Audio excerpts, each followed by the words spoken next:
I've been rocking a unibrow since I popped out of the womb. And while the pictures I have of it from my 10-year-old birthday party are pretty iconic, the even more iconic looks have come from my attempts to remove it. My eyebrows have been subjected to everything from massive sunglasses covering my forehead to forehead razors, where one twitch results in some seriously tragic stubble, to a stupid middle school kid telling me to wax my eyebrows with Scotch tape. I have become engaged in a vicious battle of Jordan versus the ferocious forehead hair. There seem to be a lot of stupid middle school kids when we're embarking on a journey to learn to love the way we look.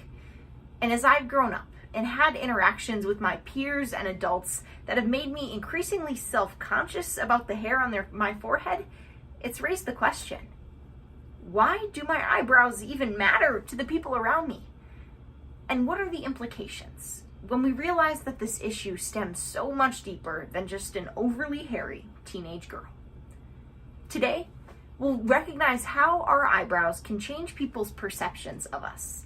Then we'll recognize the role they play in pop culture before finally raising a brow, and noting how these issues combine to uncover our deeper issue with unattainable beauty standards.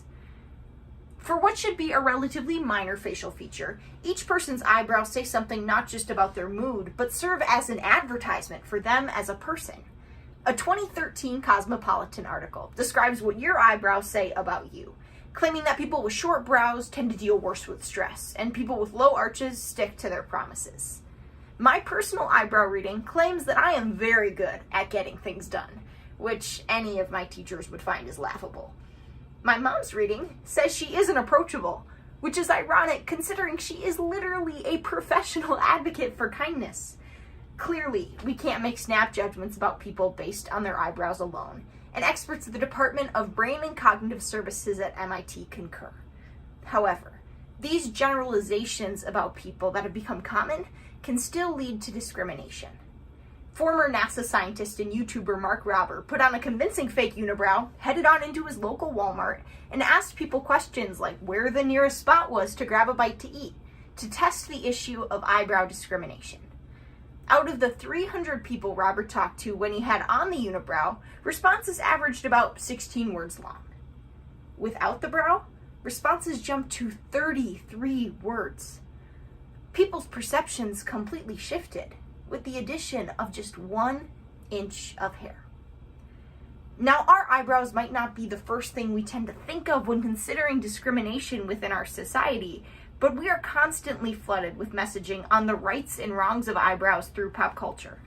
A quick Google search will lead you to articles from everywhere, from magazines to Pinterest boards, with rankings of celebrity eyebrows.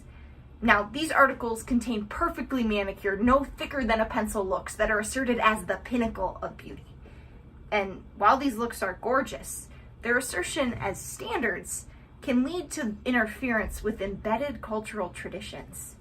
In Iranian culture, women are encouraged to not style their eyebrows until marriage.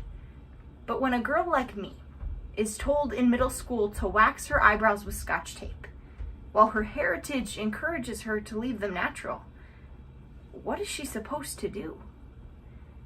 It is ironic that we as a society try to encourage people to live at their most ferociously confident and naturally beautiful, while our eyebrows have come to represent and uncover the terrible discrimination that accompanies unattainable beauty standards. When I discovered the mysterious invention called a razor at the age of 12, my world transformed. I could finally look like other beautiful women, sans facial hair. Models like Sofia Agipinelli have been paving the way for us to question our eyebrow beauty standards. But when I was in 7th grade, I didn't feel like I was making a statement. I felt like my furry forehead caterpillars made me ugly. The fact that a 12-year-old noticed this about themselves proves that there is still work to be done in questioning our beauty standards beyond models in Vogue or on Instagram. Until we can accept people for who they are, without classifying them based on the hair on their forehead, there is work to be done.